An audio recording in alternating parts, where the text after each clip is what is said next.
How we doing, guys? Great. There we go. Appreciate it. Just kind of get right to it. We signed 22 players, signed 12 on offense, 10 on defense. And I think the interesting thing about this class, starting with just from a time management standpoint, from a time efficient standpoint, from a cost efficient standpoint, you have 56 official visits you're allowed to have. We only used 39 of those 56, and we hit on 22 of them. So, to get 22 out of 39 is a really high percentage. So I think we were pretty efficient in how we did things. Now into the fourth recruiting class, I think it's more of, specific pieces to the puzzle. And hopefully, we'll look back a couple years from now and say we did that. But signed 22. We really have, you're allowed to sign 25, but it all kind of is impacted by the 85 total at the end. Right now, we probably have one more to give. Also, Donnie Duncan's been granted a fifth year. So all that comes into play. We potentially could have gone to 23. With Donnie Duncan being there would get us to 85. So we have one. We have one left to give. And then depending on what happens, with some attrition, we could have up to 25 in this class. 9 junior college players. But, what's kind of unique about that, 4 of those were qualifiers out of high school that have 3 years of eligibility left. So it's not quite just the normal 2-year junior college player. We signed 8 coming from California schools. We signed 6 out of Texas, so that trend continues. We're going to be a Texas-California base, actually.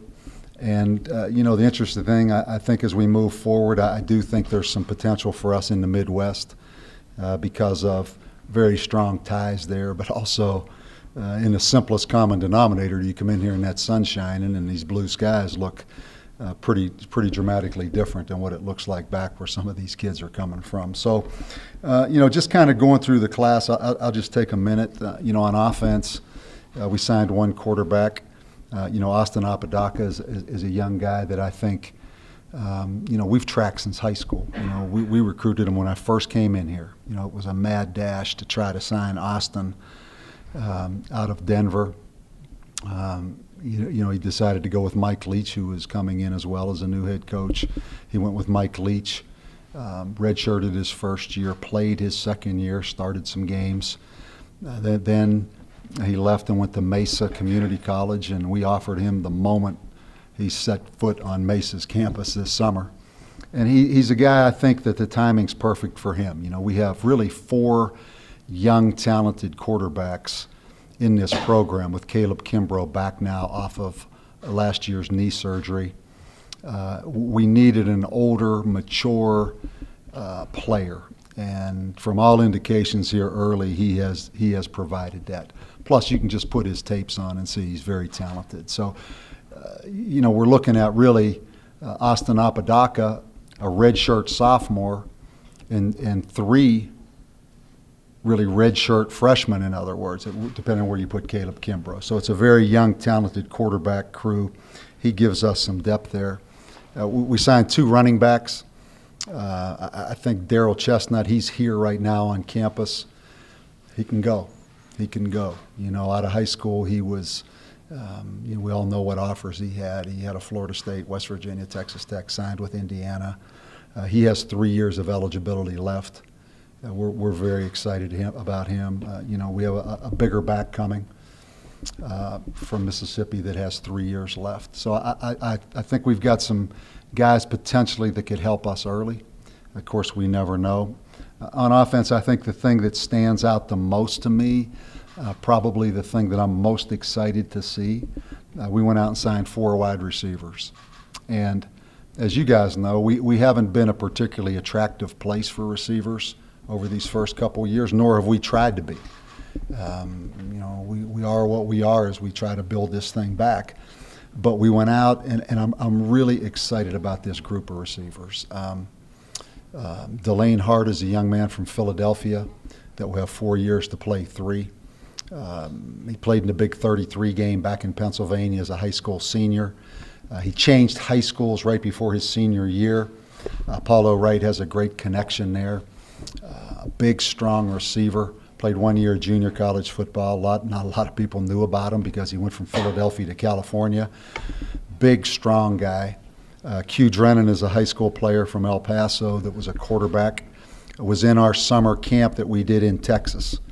Actually came to the San Antonio camp, I think it was. I remember Bob Davie, the moment Q Drennan was in that camp, called and said, "Hey, this kid is a no-brainer." We're able to get on him early. He's going to be a receiver for us. And then 2 kids we signed out of Texas that I'm really excited about. One, Savon Rollison from Dallas, a slot receiver, probably 5'9", but he's 100 and close to 90 pounds. Really strong, can really go. And then we've got a kid, Anu Shamoe from Houston, that I think he's a guy. It's an interesting story with him. Like a lot of our guys, flew under the radar a little bit, although he was a Texas top 100 player. Had all kind of statistics his senior year, but his sophomore year he played defensive back. Junior year he played tight end, and I believe they had a receiver that went to Oklahoma State and one that went to Houston off that team, but he played kind of a tight end. Then senior year he's going to be the go-to wide receiver. He cracks his pinky finger, doesn't go to the summer camps. To all these kids that are going to the camps, to our good fortune, I think we've got I'm really anxious to see him, as I am these 4 receivers. I think they can immediately boost our receiving core. We signed 4 offensive linemen. Tavita Fanu is the junior college player that's here. Big, strong, powerful guy. Unbelievable personality. It hasn't stopped smiling since he's been here. Very appreciative, as is Austin Apodaca and Daryl Chestnut, because they've kind of been through different journeys, and they really appreciate what we have here, and that's neat to see. And then we signed 3 high school offensive linemen: Israel Castellanos out of California, Charlie Gramel from Texas, and then Bo Hott, the center. Both Charlie Gramel and Bo Hott were recruited pretty highly. Bo Hott originally committed to Oregon State. He had some other things going, and we were able to get in there. And again, we were on him early. Didn't think we could get him. Never left him. Ended up getting him, and that's kind of the path that you take. On defense, we signed 10. We still have that slot. We'll still eventually sign an end of the year, probably junior college player. But we signed 4 linebackers. 2 kids from the Midwest that I'm really excited about, Alex Hart and Dyson Shimura. Very similar. In fact, Alex Hart's brother is a tight end at Minnesota. His dad played tight end at Minnesota. His mom was a Big Ten champion swimmer at Minnesota. Right on the bubble. I was holding my breath until that fax came in this morning, that Minnesota was going to come in there and offer him. But they didn't. And I watched him wrestle last week. He won I think it was 225, he won the state championship last year in wrestling. He's actually wrestling at heavyweight this year. He's undefeated in wrestling. He'll win the state championship again this year. I think he's got a bright future. Dakota Cox-like in a lot of ways. And then Dyson Shimura, his dad, Mark Shimura, was the tight end from the Green Bay Packers. His brother plays tight end at Michigan State. And he's a guy that I think will be a rush outside linebacker for us. Bigger, stronger, good first step. Then Chris Pogai played wide receiver, actually played defensive end on defense from Oklahoma. We signed him. He'll be a linebacker. He's about 6 foot 218, I think, on his visit. Very aggressive, tough kid. And then the other linebacker is Austin Ocasio, a junior college player that will have 3 years to play. Played up at the same junior college that Brett Bowers did, up in Weed, California, which is way up there. He'll hit you.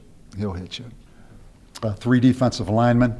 I'd like to have signed 4, quite honestly, but we signed 3. Cody Baker's a young man, played on a state championship team in Seattle. I was up there last week. Great high school program. Great upside for Cody Baker. Then the 2 junior college defensive linemen that I think are key for us. Chris Lewis is the big Riverside, can be a 3 technique, can be a 5 technique, was a basketball player. And then Simmons is more of the 5 technique that played at American River. But both those guys are key for us next season, actually, I hope. Secondary, we signed 3 guys. Very excited about Blair Manley here in town. I think he is a guy that we've loved him. He was in our summer camp. We've had a chance to work with him. We've had to watch him all the way through. He's a taller corner. I think we had him at over 6'1" on his visit. Very athletic. I think a tremendous future. We were able to get in on Sadiq Hayward, a safety from Dorsey High School in Los Angeles that we didn't think we were going to be able to touch. Kind of just stayed with them, and at the end here we got him. And then a little junior college corner from up at Contra Costa, Marquez Mackey, who I think is again, a very appreciative young man. Came out of St. Petersburg, Florida, went across the country to try to better his situation, and he did that. He's more of a coverage corner. So 22 players, 12 on offense, 10 on defense. And you guys know this. It's easy. There's no press conference in the country when anybody's going to say negative about their recruiting class. But I do think we're far enough along now that we understand the process of recruiting at New Mexico. It's unique in a lot of ways. We have some advantages because of the way we look with facilities, the kind of city Albuquerque is, but we also have some disadvantages as well. But overall, I think it was a pretty exciting class. You only care about the ones that you signed. The ones that you didn't sign don't matter. But as in any class, there were some disappointments. Some cases of textbook recruiting, of being the first ones to offer. Great visits, great in-home visits, relentless work ethic, and all of a sudden one of those Power 5 conferences or whatever we call it jumps in there and snatches them at the last second. But that is what was it, Winston Churchill said that success is, pretty simply, having some setbacks but not losing your enthusiasm. And that's really what this is, So you have those kind of setbacks, but you don't lose your enthusiasm, and you go to the next guy and you just keep grinding. I'm very appreciative of our assistant coaches because of that. I could put some of these guys' schedules up here over the last 4 or 5 weeks, and you'd be shocked by it. Take a guy like Kevin Cosgrove that crisscrossed this country every week. You'd be impressed. People can rest assured there's nobody that outworked us. I can say that for sure. So I'm excited about it. Let's see what happens. One thing I would like to kind of maybe clarify or just put some context to. You never know about recruiting classes, obviously, until 3 or 4 years down the road. But I'd really like to go back to our first recruiting class here in 2012 to give you an idea just how successful I think that recruiting class has been. We all know the story of when we came in here, what it was. I think that was complicated even more because the head coach was fired in September.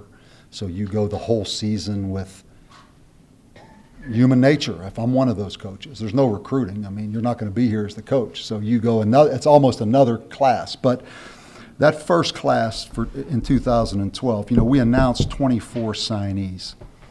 23 of those players actually reported. Jamarcus Young didn't qualify. So we started with 23, but we added 3, Aqua, McCown, and Briggs. That got us to 26 total scholarship players, that first class. And that's not including Reese White and David Anaya, who became scholarship players. So that's really 28. But let's go with 26 we recruited, that first class. I'm talking about in here, putting this thing together. We signed 26 kids. Now, we've had 5 players leave the program. 4 of those players, Patron Hightower, Jerron Bourne, Rashad Jackson, and Vershad Jackson, were my decision, my choice. I dismissed those 4 players from the program. A 5th player, Josh Baggett from here in town, came to the decision, and we agreed with, that he should probably drop down to a smaller level, and I think he went to West Alabama. So that in numbers, that's 21 of 26 that are still here from that first class, which puts us at about 81%. Now, if you add Reese White and David Anaya, that's 2 more. But let's just work with that group. So that's 81%. Prior to me coming here, the retention rate for those previous 4 classes, I believe, was less than 50%, or right at 50% retention rate. So that first class that we scrambled around and recruited, it's 81% retention rate. If you go across college football, I know for a fact right now college basketball is below 50% retention rate, NCAA. College football, you can do your own research, but there's not a whole lot that are above 81% retention rate. So my point with that first class, rather than it creating a hole, it dug us out of a hole. And let me go through some of the names in that first class that have started games. Reese White, David Anaya, Garrett Adcock, who started as a true freshman that we redshirted as a sophomore. It will probably start 2 more years for us. Marquise Bundy, Chris Edling, Saquon Edwards, Cole Gauchi, Cranston Jones, Ridge Jones, David Orvik started, Rashad Rainey started, Ryan Santos has started, Dom Twitty started the last Wyoming game, Johnny Visciano, Carlos Wiggins, Richard Winston, not to mention, I think Stephen Romero, our deep snapper. So when I look at that first class, I don't want any misconception or that class has been outstanding. That's digging us out of a hole. A 50% retention rate and where our numbers were, that's an outstanding class that I'm very proud of. So just so we put some context on that, when you're able to have 81% retention rate and 5 players have left a 26-man recruiting class, and 4 of them you made the decision for them to leave, not that they wanted to leave, that's going pretty good. So we'll all look back on this recruiting class 4 years from now, but if we have 81% retention rate in this class and we're able to develop these players, which I think we will, I think we'll all look back and say, rather than digging the hole, we're filling in the hole. Okay? So just to put some clarity on that. Okay, any questions? Well, given the history and the stats of the past 3 years, when you recruited these wide receivers, what was the selling point? What did you tell them? I think that's a great question. I think first of all, we have 5 quarterbacks now that are all the same skill set to a degree. You know, they all can throw the ball and will get better at throwing the ball, and that we're not going to change what we do, but we're going to become more balanced in what we do. And I think that, plus being able to take some video clips of Austin Apodaca, Lamar Jordan, some of the things he did last year in games, and then being able to take practice clips of Juwan Lawson, Patrick Reed, to show that how they throw the ball. You know, so there was some video confirmation that we are going to be able to throw it. And I think just the idea that they can come in here and maybe be an impact. Because it's no secret that we haven't recruited a lot of wide receivers. And so I think it was a good opportunity. Yeah. Coach, last year we had 2 academic casualties, Bean and Melendez. Is this group solid academic? Cameron Bean and our wide receiver from here in town, Aaron Molina, yeah. Not Melendez. Okay. Yeah. So we lost 2 of those kids. How solid are these kids right now academically? I think good. Obviously, we signed 2 kids from here in Albuquerque last year that we thought would make it, that didn't.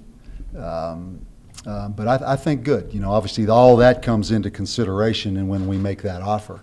So yeah, I think I think they're in good shape. Yeah.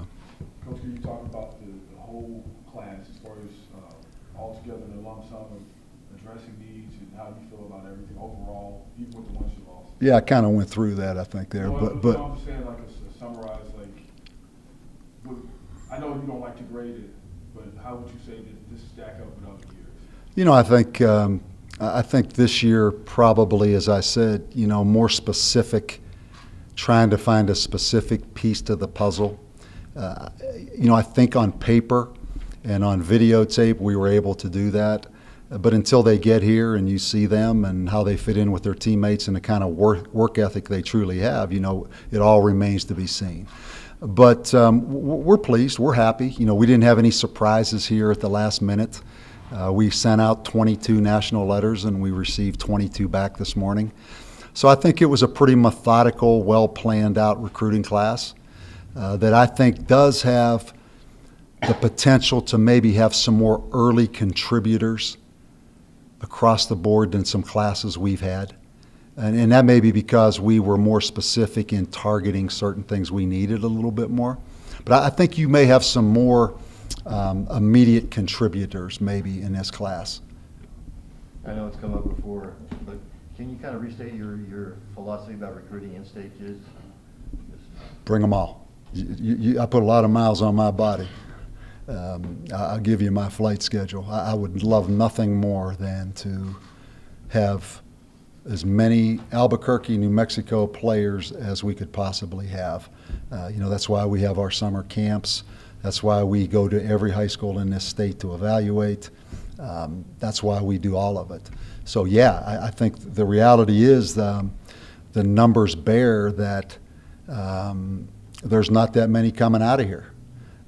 But certainly we're going to evaluate everyone.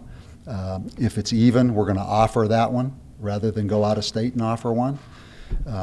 Again, we signed one this year that we're extremely excited about. At the end of the process, we offered two. One went to Michigan, and one came to New Mexico. So, hopefully there'll be more in the future. But we're going to be fair, we're going to be honest, we're going to evaluate, we're going to be totally above board with the communication, and I think we've done that. So you did not offer the Kavika Johnson? No. Coach, you talked about the positives and negatives. Do you start seeing the positives start to outweigh the negatives, or at least getting closer? I think that I've said this a lot, we have pretty good credibility. We really do. I'm fortunate to have a coaching staff that has great reputations. They have experience. They've got relationships.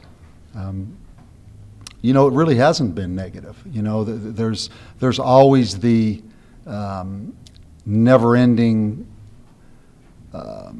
history lesson of explaining what New Mexico is, what the University of New Mexico is, what Albuquerque is. It seems like that always is the first hurdle to get over, just explaining who we are and what we are.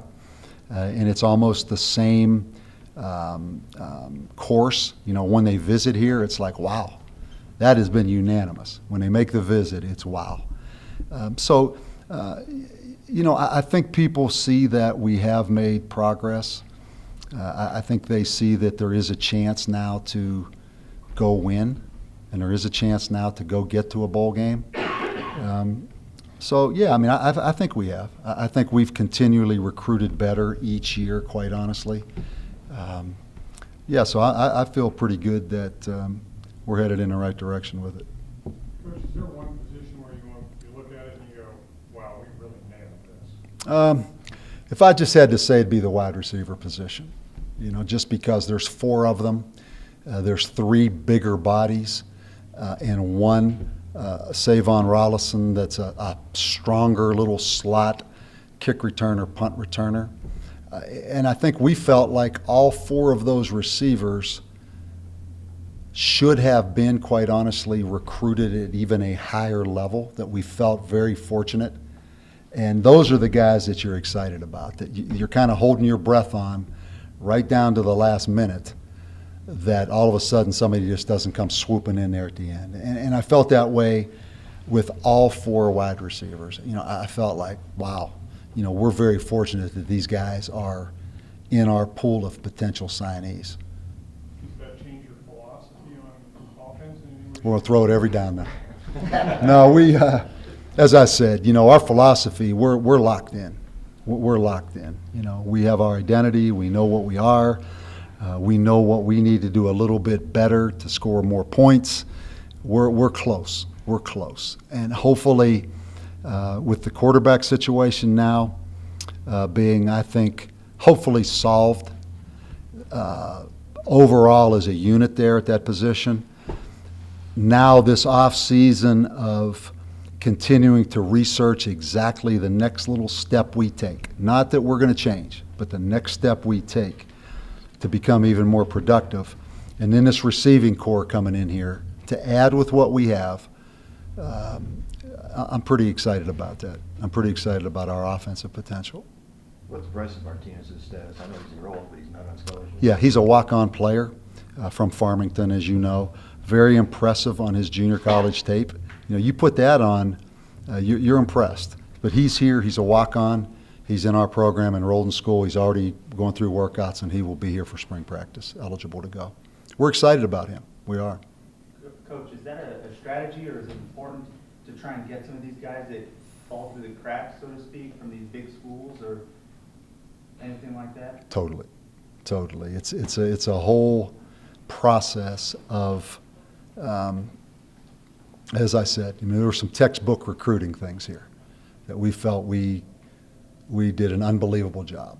And just the nature of the beast, somebody can come in and, but that starts a trickle down.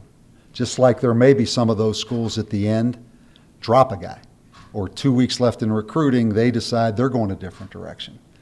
And sometimes that's the frustrating piece of this, but in other times, sometimes that's the invigorating piece of this too. But it's a constant grind. You have to have a significant list that you start with.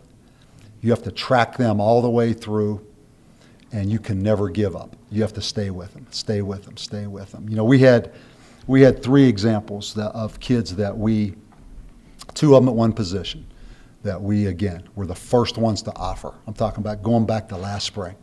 And we held serve pretty good all the way through, even through the visit. And then 3 weeks left in one kid's case, about a month out in another kid's case, somebody came in and we just couldn't overcome it. You know, Coach, I love you. We love everything about it. If we weren't going here and we didn't have this opportunity, we're coming. You know, but that's what this is. And I think being realistic and being smart, again, from a time management and a cost management standpoint, and then not getting discouraged. Just go on to the next guy. There's going to be enough guys out there. And that's what's exciting about it now. We're far enough along to where we know this landscape of what this is and what really fits and how we go about doing it. That's what the continuity in a program does. That's what continuity does. You know, it's not just, okay, they call this play this.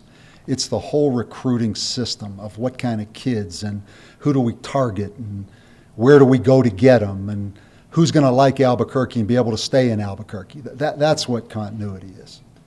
And that's what I'm most excited about. You know, we've taken one more step closer to winning at the end of the day. And that's what this is. Even with that, your name is out there more. Would you say that? Pardon? The name is out there more and you're finding that out. Yeah, I mean, let's just take our 5 home games last year, our 6 home games. A couple of those games were on national television. Arizona State, there was a glimmer there at the end of that first half where it looked like, hey, these guys got a chance to win this game. Don't minimize what Boise State being on national television in this stadium did. You know, all across this country, people turned that on and watched a little bit of that. You look at Fresno State, you look at San Diego State. We played really good teams in this stadium in great games. And there's no question, and because of, I want to say this the right way, the name recognition we have as a staff of how we do things and evidence of how we've done things in the past, combined with our little niche of what we do offensively, and now we got to get that defensively, we got our little thing going now. We got our little brand, and we got our little name recognition thing going. Now the next step is we got to go win. We got to go win now. That's what it is. Coach, walk-ons I know are really important to your program. When will you know, or when can you announce who they are and what kind of number are you looking at? Right? Yeah, we're obviously that's a big piece for us, and we have a roster limit size. Brian, what is that? 115.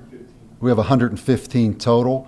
We've been able to retain those walk-ons too. You know, we've got Daquan Baker, a kid from L.A. Dorsey, is a great example. He came here last year and walked on as a freshman.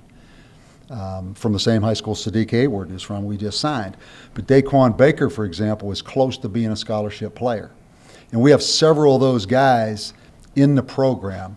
We don't have room for a lot more. I don't know, Brian, what the numbers we would have actually available, but that's the next piece for us, to go get those 10 walk-ons that we can add to this program. Yeah. But you mentioned Manly being a bigger cover. Yeah. What else did you like about him? When did you know, God, we got to get this guy? Yeah, we watched him on his junior tape, really liked it. But the trigger, we had him in our summer camp out here. And he played offense and he played defense. His competitive nature and watching him compete. You know, we had 500 some high school kids here on this campus over the summer. So we had a chance to watch him practice and compete. And just that, just that work ethic piece of it was something that we were really excited about. And he definitely has the ball skills. And something that, and I'll tell you, this thing here, whatever that endurance gene is of guys that can just keep going, he was able to show he had that. And that piece of it now is even bigger than it's ever been with all these no-huddle, run up and down the field type offenses. So he showed us he had a bit of that endurance gene, which made it a no-brainer for us. And we held our breath. I'll be honest. I held my breath on Blair Manley. But, he has a sister here at UNM. His mom went to UNM. So we had some things going for us. But I was nervous the whole way through on that one. What about Cole? Cole Gauchi? Is that a for sure thing? Yeah. Yeah, Cole is – He'll walk on, not walk on, he'll redshirt. Well, yeah, we're planning that. Again, who knows? I mean, if we have to win a game and Cole can come in there and win a game, even if that means going back to quarterback, he knows that. I mean, he's the most unselfish player I've ever been around. He's an unbelievable kid. So the plan is, and he was the one that wanted to do it, redshirt this year because we have Reese White and Chris Edling, two guys that we really like in this program that are great kids. They coach the heck out of Cole. We let Cole get his body healthy. He's coming off the foot injury. He's right now 244 pounds. But it's full-on tight end. And right now the plan is the full-on red shirt because he got robbed that first year, right? He's one of those guys in there, as in Cranston Jones, and I can go through Chris Edling, Reese White, David, and I, that got thrown out there that first year to help dig out of the hole. Not create the hole, but they got thrown out there right away. And it's good to give him that red shirt year back. Coach, how important is his leadership skills on this team? Cole's important, really important. Yeah, Cole's that class. As you look at that, Reese White is a unique guy. David and I is a unique guy. Cole is unique. We're going to have some. Garrett Adcock is really unique, and I could keep going down. Cranston Jones. Cranston Jones is a heck of a kid and a heck of a leader. That component of it, I think we're starting to get. I see that we're starting to get that group. And you guys have heard me talk a lot about just having a core group of guys, the core group of guys that are the guys. That thing's multiplying right now. And Cole Gauchi's obviously, he doesn't have to say a word. He's just a leader walking in the room. Coach, did you go head-to-head with any of the other conference teams for a lot of these guys? All of them. And I'll tell you what, Rocky's got a pretty good deal going out there with that. We went head-to-head with San Diego State a lot.